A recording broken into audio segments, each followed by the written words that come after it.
one more old school before we head over to London for the Gymshark event, Lift London. That's gonna be cool.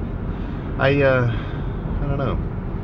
I'm such a camera nerd now. I got all sorts of different stuff, but it's heavy. It's heavy. I don't know how much I want to bring, but I'll definitely get all sorts of lifts over there. Try to check out gyms I've never been to. I won't be able to hit weights I've never hit because, you know, not peak bulk, but that's okay, right? That's okay. That's the ebb and flow of the cutting and bulking loop, right? Increase in leanness, decrease in strength. Increase in strength and size, decrease in leanness. You know, so it's just that give and take, and you know, depending on the guy, a bulk might be a freaking steal because the guy loves to eat, or a bulk might be a freaking ordeal if he just seriously cannot handle like putting down that much food. You know, so person to person kind of dependent. For me, I got a sweet spot right in the middle. Going back and forth is a very steady pendulum that I'm swinging around on. But I think in my excitement for arms yesterday, and I do not do this often, but I've got my classic loop is legs, chest, back, arms, repeat. I'm going to throw shoulders in every so often now that I'm dieting just to keep them beefy. But yeah, I must have been so excited about arms, or somehow I got arms on my mind, that yesterday instead of doing back, smack some freaking arms around. So that means that they got flopped. So now today is back day. Today I've got to smash some pull downs, rows, pullovers, and everything else of the like, which will be fun. That'll be good.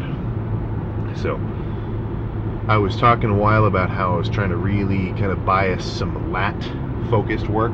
So I'm talking pull downs, pullovers, single arm pull downs, like just very lat focused on my last couple of back days, or my last few weeks of back days.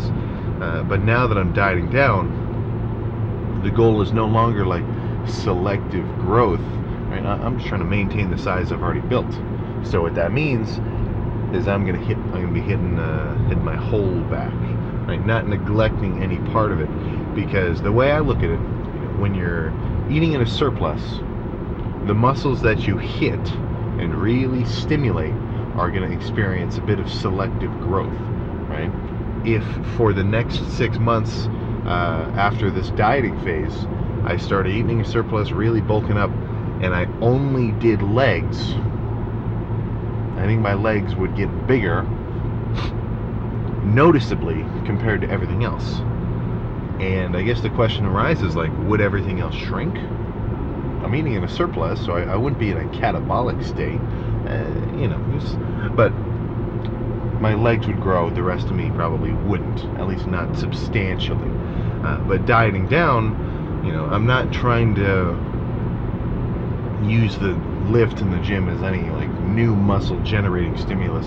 What I'm trying to do is maintain and just keep the muscle I've got on big and strong, right?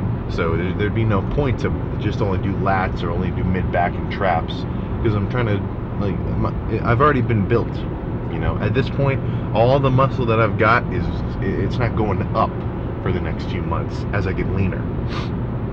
So all I'm focused on is keeping as much of it on me as possible, right? I know I just said that like 3 times in a row, as I get leaner, you know. So that's sort of the thought process. So rather than thinking, okay, I want to really hit buys extra hard today because they're lacking or something like that, no, man. You know, dieting down kind of requires a more even distribution of effort across all lifts, rather than maybe doing like, you know, an extra chest day every 2 weeks or something to, you know, try to leverage a little more chest growth if your chest is lacking, right? But sort of stuff like that. But how this lift will look, not exactly certain.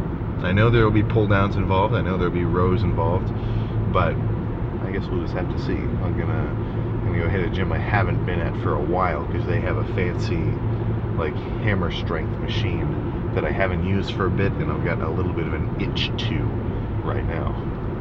So, like, nothing else to say. Let's just go get started. All right, there we go. So, two things are coming very soon. One, for those who have been waiting for a Sam hat.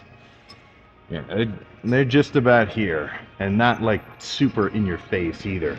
So there's we kind of got two versions going. One a little more subtle, and one a little more kind of prominent. But also straps have been a little elusive. I've gone through all sorts of straps, standard ass like nylon-y ones, and they're fine. You know, I mean the ones you get for like, I don't know how much, it's like 15 bucks on Amazon or something. Like they work, they kind of stink though. So I've been using I got this one pair of leather ones a while ago that I actually did like, but they're just kind of, I don't know, they're just kind of like thin. So I've been trying to get some custom made either black or beige leather straps going. And it's always like this back and forth because it's got to be thick enough to be strong, but not so thick that it's not pliable. It's so currently we're on iteration, I think iteration 3 or 4, but they're just about ready. So yeah, I think honestly out of all of them, the leather standard wraparound strap is definitely my favorite. But yeah, I'm gonna sit here and warm up. Then we'll just start with whatever makes the most sense. It'll take a second to think about it. A basic heavy pull down will be a perfect start. I feel like I haven't started the back with pull downs in weeks.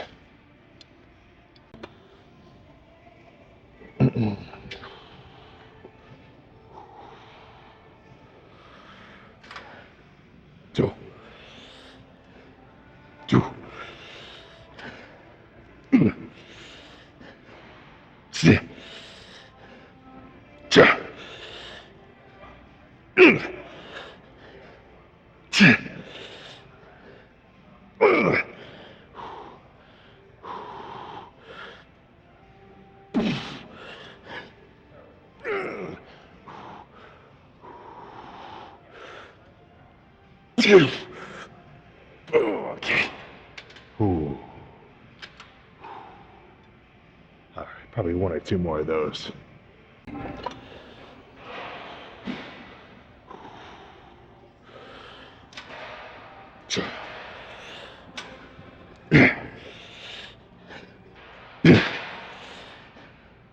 Yeah. 2. 3.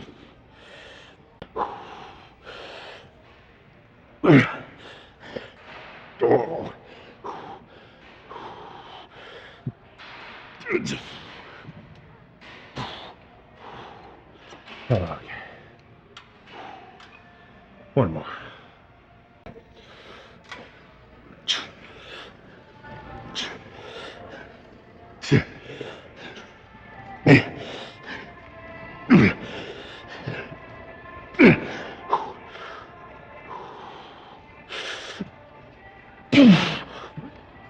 Okay.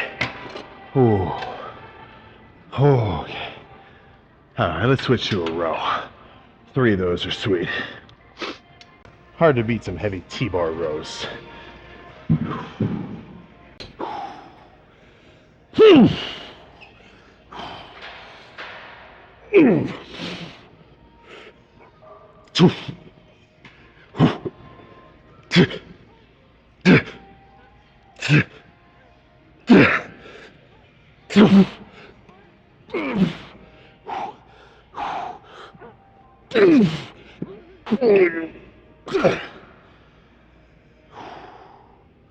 Ah, 1 more.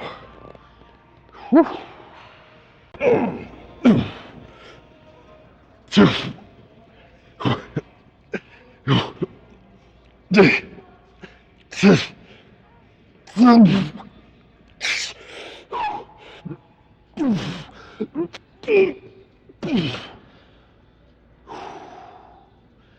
Okay, let's move on. That machine I was talking about is looking real appealing right now. So let's go over there. So this is very similar to the finisher that I normally do, where I sit down on a bench up against the, a cable with 2 of the long D handles and do a real lat stretch into more of a row at the back. This is almost the same thing, Top of the movement, I'm way up here. My lats are getting a lot of tension. And on the way down, it's not like a straight pull down. It's more of this pull around. So the bottom feels more like a row. Lat focus, but still. So I think a few of these are gonna be a good third movement for sure.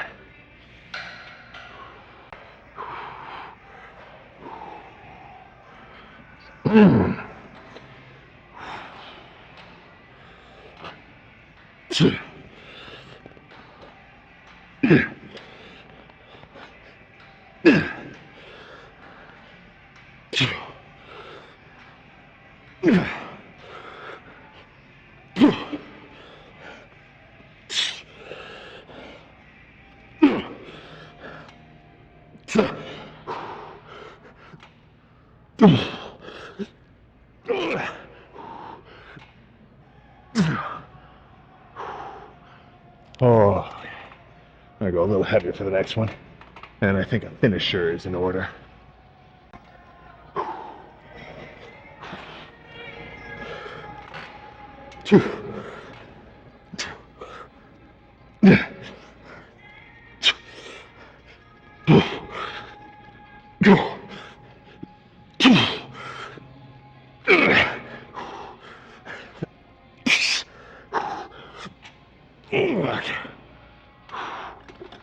Oh, yeah, I think one more and that would be the end of it. Back to pull downs, but I'm gonna pre-exhaust first. So, 5 reps on either side, pull over, pull over, pull over, pull over. And then once my lats are like, I'd say pre-cooked, that's when I'll finish them with lighter pull downs. So instead of the 260 I was doing before, it's only 180. But after doing pullovers, it's gonna feel heavier.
Okay, let's go post down.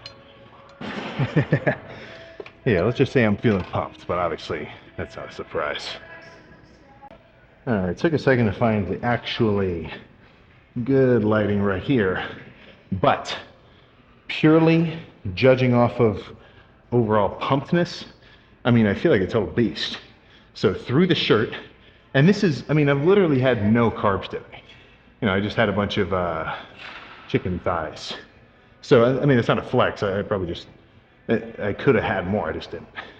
But even flat, relatively, I mean, like, let's just say that's not a flat pump, right? That's not a flat freaking taper. But, obviously through the shirt does not reveal all. So, let's get this thing out of here and see how back is really looking. And if your gym does not allow pump checks, like obviously, don't stand in front of the dumbbells when there's 10 other dudes using them, right? That's a little bit different. But I mean, but of course, there's two sides to every story. So every kid that might, or every dude that might say, "Oh, my gym says to quit posing." I mean, who's to say the guy wasn't like damn near naked sitting in front of a machine somebody was using? So sometimes it's on a case by case basis. But let's see how this is looking.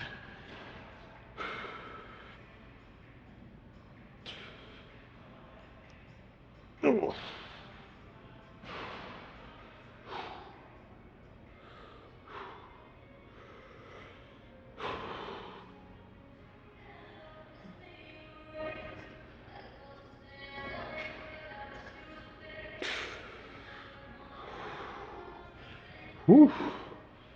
That lat spread, that lat spread is getting close to overtaking my forearms. Right, like when I'm right here, like I want my lats to fill it out so that there is no gap of air between the two sections. Which, well, if we're already this close now, the leaner I get, the easier it'll be to stick my hands like closer into my waist. Yeah, no, the proportion game will begin to scale at what may seem like an unprecedented rate. But, I mean, it's really just from gradual, changes in form, Like, there's no better analogy than just talking about what it is.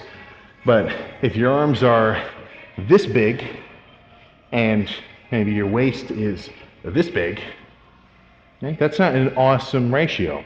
But as your waist gets smaller, when you get leaner, your arms will stay at least a bit thicker. Because, I mean, I don't know about you, I've got way less body fat between my bicep and my skin than I do, like my sides and my stomach and my back. So as this all gets leaner, it's not even an illusion of size, because it's like, what is like being big and kind of jacked anyway? It's not just purely being a muscle monolith, or else dudes like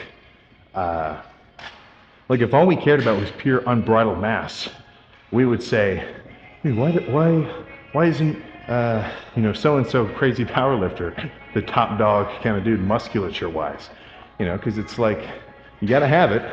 So build a baseline, amount of muscle first, and then you got to reveal it. And that kind of gives you this sort of like both sides of the coin aspect, because then you're big and lean, right? And the two in tandem are what give kind of like, being jacked its value. Because you can be small and lean, and you still look like a beast, and you can be big and kind of softer, you still moving around crazy weight.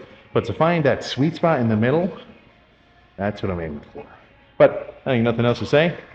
I'm glad I wasn't jumping in here too much. I was really locked in. I mean, I'm always locked in, but I mean like mentally, not distracted. So, let's roll. Let's get in the freaking car, man. We're done. Is this thing on? All right, quick little pit stop. And now it is time to go home. And that was a good back day. That was a very good back day.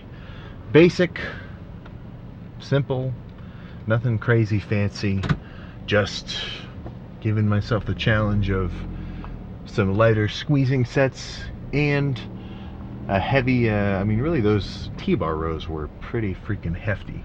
And it's a very different feeling, like to hit failure there, but that's kind of that's the fun part, Like the idea that one type of set will rule over them all, as though it's like, if you don't do this light squeezing set, your biceps are going to explode. It sounds like freaking folklore. But I mean, look, every muscle's different. I was just talking to an older dude in there who I see a lot, total beast. And it's like, when it comes to anything, be it a heavy movement, a lighter squeezing movement, I mean, sometimes machines or even just like the day will call for something specific. So if if I'm doing back, I might want to do light squeezing rows with a wide bar grip, maybe really kind of exaggerated stretch and like long eccentric on a pull down with lighter weight and really kind of get a good squeeze at the bottom. Or I might want to go extra heavy and do a really difficult set of T-bar rows where basically like the whole point of the set isn't feeling a crazy burning squeeze at the top, but more so like getting to a level of like just kind of muscular fatigue where it's like there just is no more moving that weight around. Like, it's just not going to happen. And I think having a varied approach will do you good. Will do anyone good, of course. Whether you're a die-hard, by the book, like I need every set that I do to be backed by two completely unrelated double-blind case studies to guarantee that what I'm doing is going to work. But I mean, I don't think all sets have to be like that, and that's more of an opinion side of things, right? I mean, it's it doesn't always have to be straight by the book, man. You can try stuff for yourself and see what works.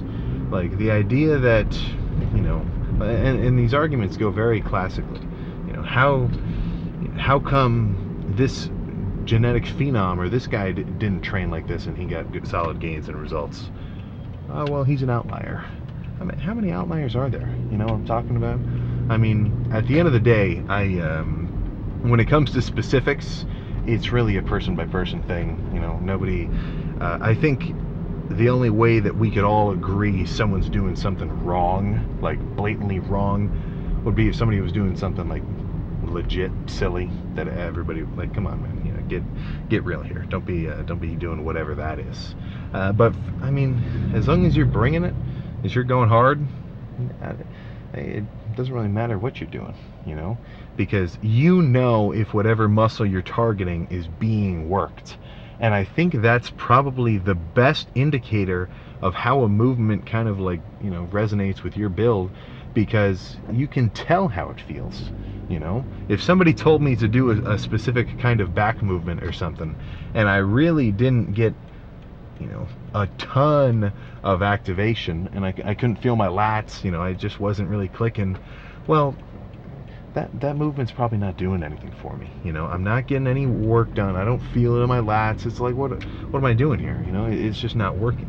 And if I were to see someone do something a little bit unorthodox, right, we've all seen it before. We've all got different styles and different kind of like levels of whatever, where you'd see someone do something pretty weird, let's say relative to what you're used to, and you'd say, I would never do that. But if the guy who's doing it is feeling it, really working his targeted muscle, then whatever, So when I do those bent over kind of cable crossover presses, and I can really feel my chest burning at the bottom of each of them, and I'm getting to legit failure because I just can't move anymore. Well, then what that tells me is that's a good set, So don't be so enthralled in it's a very comfortable thought process of trying to appease mob mentality, because it's like, okay, I want to do what everyone else does because it's a very safe approach, So it's don't just lock yourself into one sort of bubble, right? To be what's the word I'm thinking here? I guess to kind of just put it simply, to be a boxed-in lifter is to be someone asking for a plateau, right? To lock yourself into one specific routine or thought process, and anything else that even contradicts what you say even a little bit is wrong. Well, then that's not a good approach. That's not a good approach to working out. That's not a good approach to life. So keep your eyes open and keep your mind open. I think that's my ender for today. But good back day. And I'm passing the bike store right now.